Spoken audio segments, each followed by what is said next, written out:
25 കോടി തിരുവോണ ബമ്പർ അടിച്ച ഭാഗ്യശാലി ആരാണെന്ന കാത്തിരിപ്പ് തുടരുന്നു. എറണാകുളം നെട്ടൂർ സ്വദേശിക്കാകാം ബമ്പർ അടിച്ചതെന്ന നിഗമനത്തിലാണ് ഏജന്റായ ലതീഷ്. ലോട്ടറി അടിച്ചെന്ന് കരുതുന്നയാൾ മാധ്യമങ്ങൾക്ക് മുൻപിൽ വരാൻ താൽപര്യപ്പെടുന്നില്ലെന്നും ലതീഷ് പറഞ്ഞു. നെട്ടൂർ സ്വദേശിയായ വനിതയ്ക്കാണ് ലോട്ടറി അടിച്ചതെന്നുമാണ് അനുമാനമെന്നും ഇക്കാര്യം ലോട്ടറി അടിച്ചയാൾ സമ്മതിച്ചിട്ടില്ലെന്നും ലതീഷ് കൂട്ടിച്ചേർത്തു. അറിയാവുന്ന ഒരാളുടെ വീട്ടിൽ ചെന്നിട്ട് അവർ വീടടച്ച് പോയേക്കാണ്. അവരുടെ മോളുടെ വീട്ടിലേക്ക് പോയേക്കാണ്. അപ്പോൾ ആള് 12 മണിക്ക് നമ്മുടെ കയ്യിൽ നിന്ന് ഈ സാധനം അവർ ഒഴിവാക്കി തരാമെന്ന് പറയുന്നുണ്ട്. അപ്പോൾ 12 മണിയാകുമ്പോൾ അവർ നിങ്ങൾ ഒന്ന് ക്ഷമിക്കും. 12 മണിക്ക് ഇങ്ങോട്ട് വരുമെന്നൊന്നും പറഞ്ഞിട്ടില്ല. അവരാണ് എന്നുള്ള കാര്യം അവർ പറയും. അവർ പാവങ്ങളാണ് അവർ. അപ്പോൾ എന്തായാലും അപ്പോൾ അതുവരെ നിങ്ങൾ ഒന്ന് ക്ഷമിക്കുക. എന്നാ വിടും.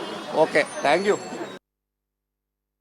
അമൽനാഥ് പാടിച്ചാൽ കൊച്ചിയിൽ നിന്ന് വിശദാംശങ്ങളുമായി ചേരുന്നുണ്ട്. അമൽ, അത് രഹസ്യമായി സൂക്ഷിക്കാനാണ് അവർ താല്പര്യപ്പെടുന്നതെങ്കിൽ ആ രഹസ്യാത്മകത സൂക്ഷിക്കേണ്ടത് തന്നെയാണ്.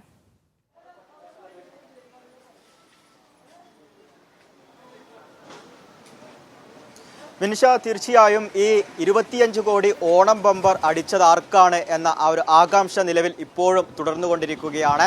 ഇതിൻ്റെ ഏജന്റായിട്ടുള്ള ലതീഷ് രാവിലെ പറഞ്ഞിരുന്നത് ഇന്ന് 12 മണിയോടുകൂടി അവർ മാധ്യമങ്ങൾക്ക് മുന്നിൽ എത്തുമെന്നുള്ളതാണ്. പക്ഷേ അത്തരത്തിൽ അവർക്ക് അത് വെളിപ്പെടുത്താൻ വേണ്ടി നിലവിൽ താല്പര്യമില്ല എന്നാണ് മനസ്സിലാക്കാൻ വേണ്ടി സാധിക്കുന്നത്. നെട്ടൂർ സ്വദേശിനിക്കാണ് ഈ ടിക്കറ്റ് അടിച്ചത് എന്ന സൂചനകൾ ലഭിച്ചിട്ടുണ്ട്. പക്ഷേ അത് ആരാണ് എന്നതുമായി ബന്ധപ്പെട്ട് കൂടുതൽ ഒരു വിവരങ്ങളും നിലവിൽ ലഭിച്ചിട്ടില്ല.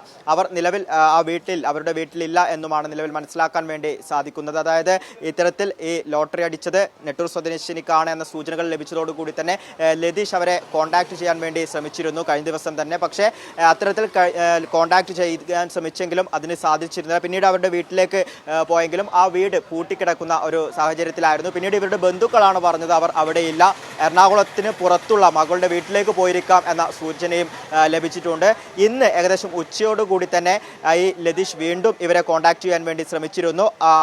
ഫോണിൽ ലഭിക്കുകയും ചെയ്തിരുന്നു. എന്നാൽ തനിക്ക് ലോട്ടറി അടിച്ചിട്ടില്ല എന്ന പ്രതികരണമാണ് അവരുടെ ഭാഗത്തു നിന്നും ഉണ്ടായത്. അത്തരത്തിൽ ലോട്ടറി അടിച്ചിട്ടുണ്ടെങ്കിൽ അത് ബാങ്കിൽ നേരിട്ട് ആ ടിക്കറ്റ് നൽകാമെന്നും എന്ന രീതിയിലുള്ള പ്രതികരണമാണ് നൽകിയിട്ടുള്ളത്. എന്തു തന്നെയായാലും അവർക്ക് മാധ്യമങ്ങളുടെ മുന്നിലേക്ക് വരാൻ താല്പര്യമില്ല എന്നാണ് നിലവിൽ മനസ്സിലാക്കാൻ വേണ്ടി സാധിക്കുന്നത്. കഴിഞ്ഞ ദിവസം ഉച്ചയോടുകൂടി തന്നെ, അതായത് ടിക്കറ്റ് എടുത്ത ആ ഒരു സാഹചര്യത്തിൽ തന്നെ ലതീഷ് സൂചിപ്പിച്ചിരുന്നു, ഈ 25 കോടി അടിച്ചത് എൻ്റെ ഏജൻസിയിൽ നിന്നുള്ള ടിക്കറ്റിനാണെങ്കിൽ അത് നെട്ടൂരിലുള്ള ആർക്കെങ്കിലും ആയിരിക്കുമെന്നുള്ളത്. കാരണം ഈ ലതീഷിൻ്റെ ഈ ഒരു ഏജൻസിയിൽ നിന്നും ടിക്കറ്റ് എടുക്കുന്നത് ഈ നെട്ടൂർ സ്വദേശികൾ തന്നെയാണ്, ഇവിടെയുള്ള തൊഴിലാളികൾ അടക്കമുള്ളവരാണ്. അതിനാൽ തന്നെ 25 കോടി പുറത്തേക്ക് പോകില്ല എന്ന ഒരു ഉറപ്പ് അദ്ദേഹം തന്നിരുന്നു. നിലവിൽ ഇപ്പോൾ മനസ്സിലാക്കുന്നത് നെട്ടൂരിലുള്ള ഒരാൾക്കാണ്, ഒരു വനിതക്കാണ് ആ ടിക്കറ്റ് ലഭിച്ചത് എന്നുള്ളതാണ്. തൻ്റെ മനസ്സിൽ ഒരു പേരുണ്ട്, അല്ലെങ്കിൽ തനിക്ക് ഒരാളെക്കുറിച്ച് അറിയാം, അത് പക്ഷേ മാധ്യമങ്ങൾക്ക് മുന്നിൽ പറയുന്നില്ല. അവർക്കാണ് ആ ടിക്കറ്റ് എടുത്തെങ്കിൽ ടിക്കറ്റ് അടിച്ചെങ്കിൽ അത് അർഹതപ്പെട്ട കയ്യിലേക്ക് തന്നെയാണ് ആ തുക വരുന്നതെന്നും അദ്ദേഹം പ്രതികരിച്ചിരുന്നു. കാരണം വളരെ പാവപ്പെട്ട ഒരു കുടുംബത്തിൽ ഉള്ള ഒരാളാണ്. അതിനാൽ തന്നെ ആ തുക അർഹതപ്പെട്ട കൈകളിലേക്കാണ് എത്തിയിട്ടുള്ളത് എന്ന ഒരു സന്തോഷം കൂടി തനിക്കുണ്ട് എന്നും ലതീഷ് സൂചിപ്പിച്ചിട്ടുണ്ട്. എന്തു തന്നെയായാലും നിലവിൽ ഇപ്പോൾ അവർക്ക് മാധ്യമങ്ങൾക്ക് മുന്നിൽ വരാൻ താല്പര്യമില്ല എന്നാണ് മനസ്സിലാക്കുന്നത്. ആ 25 കോടി അടിച്ചത് ആർക്കാണ് എന്ന ആ ഒരു ആകാംക്ഷ നിലവിൽ ഇപ്പോഴും തുടർന്നുകൊണ്ടിരിക്കുന്ന ഒരു സാഹചര്യം തന്നെയാണ് വിനിഷ. ശരി അമൽ.